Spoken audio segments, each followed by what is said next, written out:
tipo instalação fixa de CO2, instalação fixa de proteção por spray, né? Instalações fixas de sprinkler, instalações fixas de lançamento de espuma, de LGE. Nós vamos encontrar os agentes acomodados em extintores, que são portáteis, que naturalmente nós encontramos em toda a área comercial e industrial, né? E até em residências verticalizadas.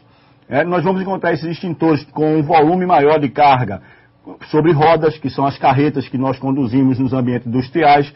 Praticamente as carretas são para ambientes industriais ou comerciais de grande volume.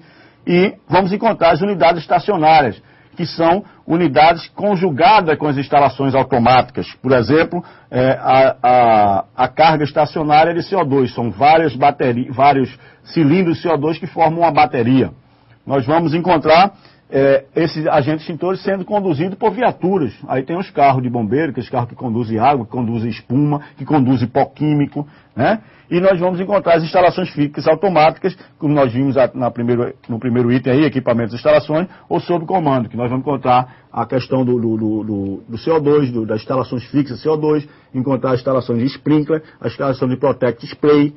Tudo isso a gente vai falar mais à frente, tá? Não se preocupa, só nós damos aqui os exemplos de como o agente extintor pode ser levado até o local onde ele vai agir, tá? Que é combater o incêndio.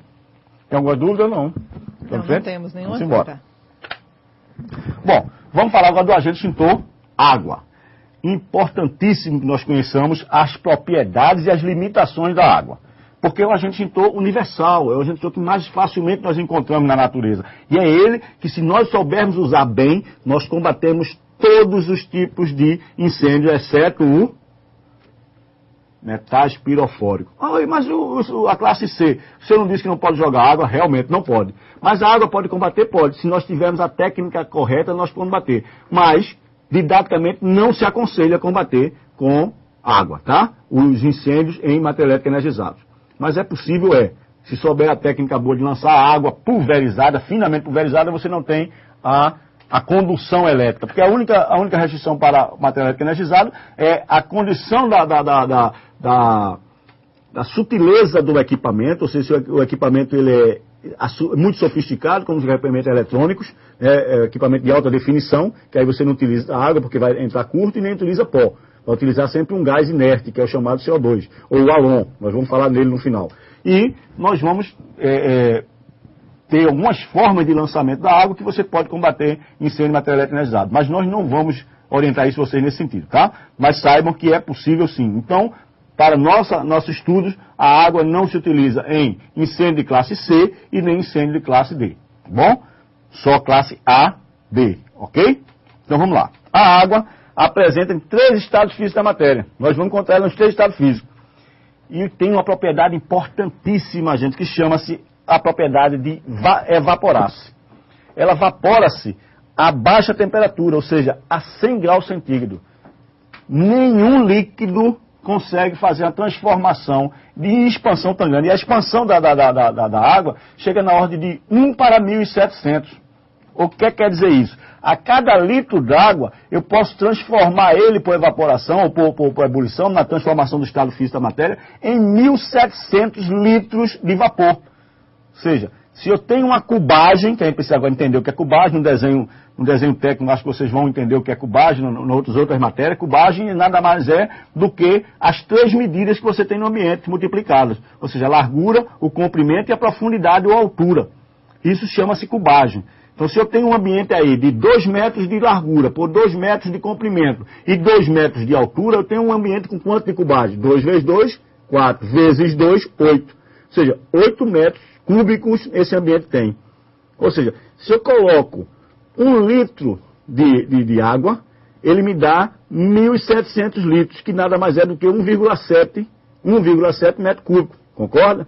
Ou seja, 1 litro, 1 metro cúbico de água, chama 1.000 litros de água. Isso? 1 metro cúbico é 1.000 litros de água. Se eu tenho nós temos aí 1,7 metros cúbicos colocando. Para um ambiente desse de 8 metros cúbicos, eu precisaria usar em torno de uns 6 litros de água, 5 a 6 litros de água. Vaporizado no ambiente, ele conseguiria tomar o ambiente, tomar o espaço de quem? Se é gás, o vapor, vai tomar o espaço de um gás também. Que gás é esse normalmente ele toma? Do gás oxigênio. Aí ele vai agir por abafamento.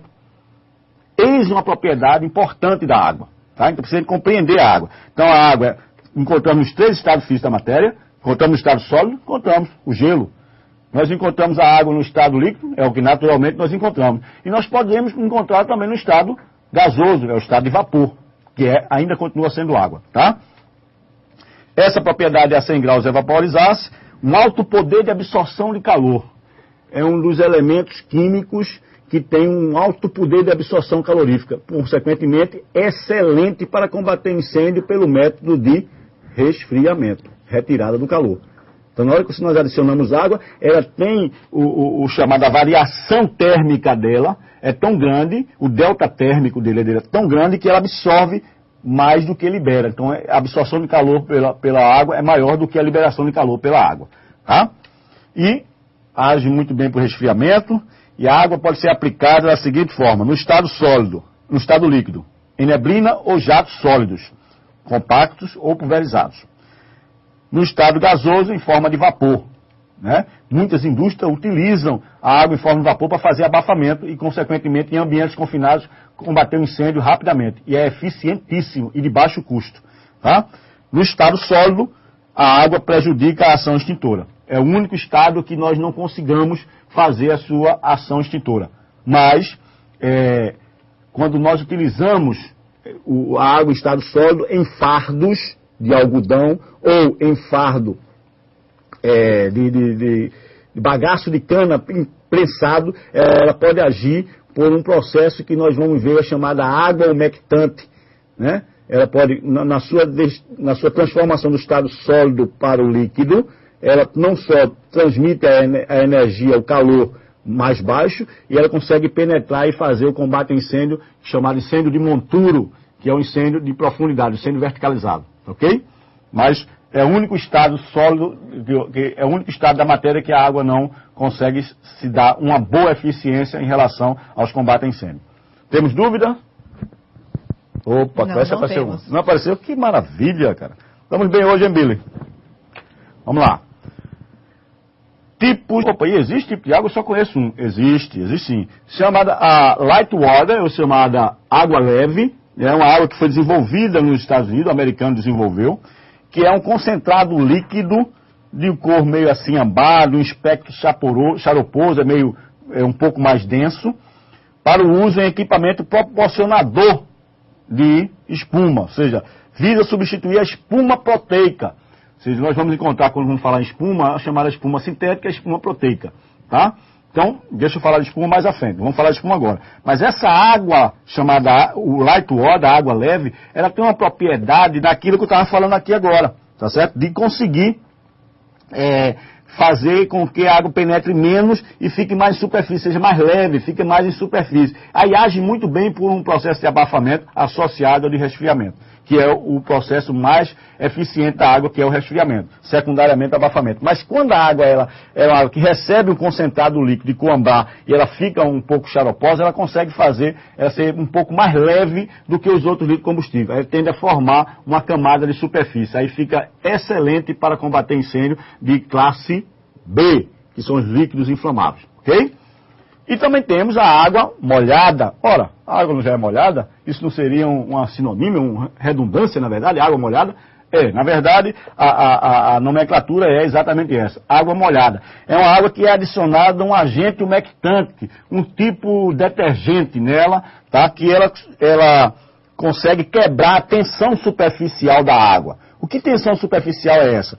Toda molécula, todo composto, ele tem uma molécula que a sua composição tem uma atração física, né, entre os núcleos de cada molécula.